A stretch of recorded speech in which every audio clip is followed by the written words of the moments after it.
Hi, my name is Byron. I go to UCLA, my third year here.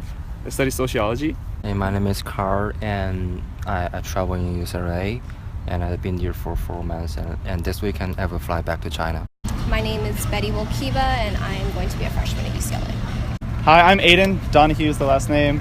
I'm a fourth-year econ and soc major here at UCLA, and I'm about to answer some questions.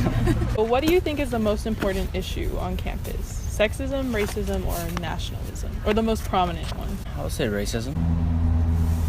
I guess racism. Racism. I'll say nationalism. I'd say racism. Yeah, so I would say nationalism. Probably racism. Racism? Sexism. I think racism is very important. What is your definition of racism? Basically, I wouldn't say really racism, but I would just say like a lack in diversity. I believe it's like the prejudice and discriminatory thoughts you have towards a person and the underlying ideas you put against someone in a negative connotation. It'd probably be like certain groups using their position in a way that oppresses, but like a better word for oppress, other groups that are at a disadvantage. Racism is when societies and structures utilize race as a tool of oppression often against minorities.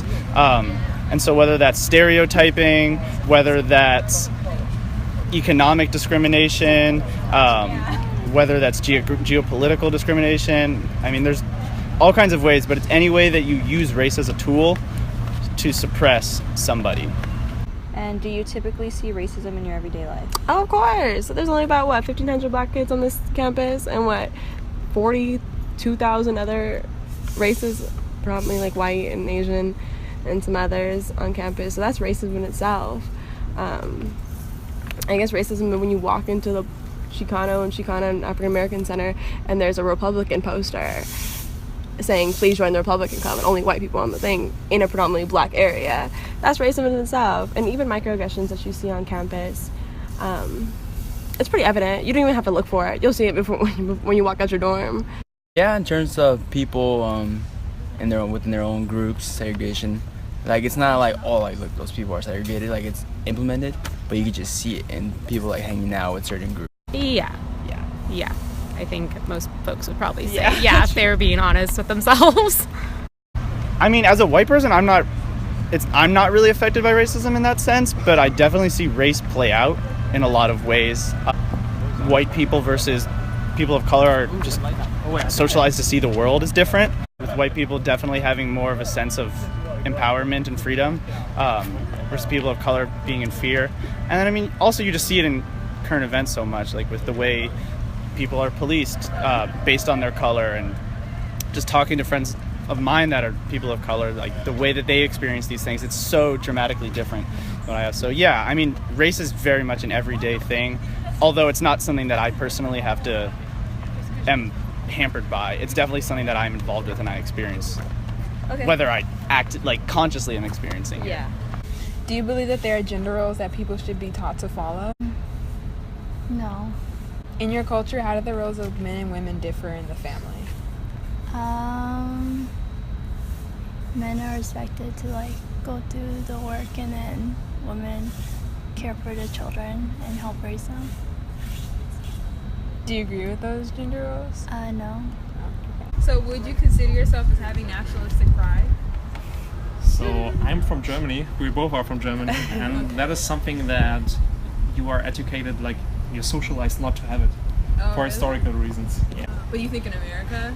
I think in America people are more proud of their country, like on average, but not everyone, of course. Yeah. Would you consider yourself having nationalistic pride? Yeah. Yeah? Would you say you have nationalistic pride for America or a different country? Both. Also, Okay. I'm an American citizen legally, but I was actually born and raised in Korea, so I have pride for Korean nationality, but also I have pride for like American nationality. Okay. Do you feel that your two nationalities clash with each other at any time? Good question. No, not so much. I think those two America and Korea are really good allies, so never I never came to a point of contradiction. Do you think having a sense of nationalism is necessary? Having nationalism? Do you think it's necessary to be like to have these kinds of Yeah. of views? No, like it's only one kind of identity. Like there are so many different identities, so many groups that you can like feel affiliated towards, and like the state, to me, although I'm studying political science, it seems to be really awkward. Like the state or the country stands for so many aspects. Some of them are contradictory, and yeah, for that reason, it makes more sense to me to be affiliated with a more clear like group, like one that is less contradictory. If that makes sense. Hind legs. They're like itching up on it.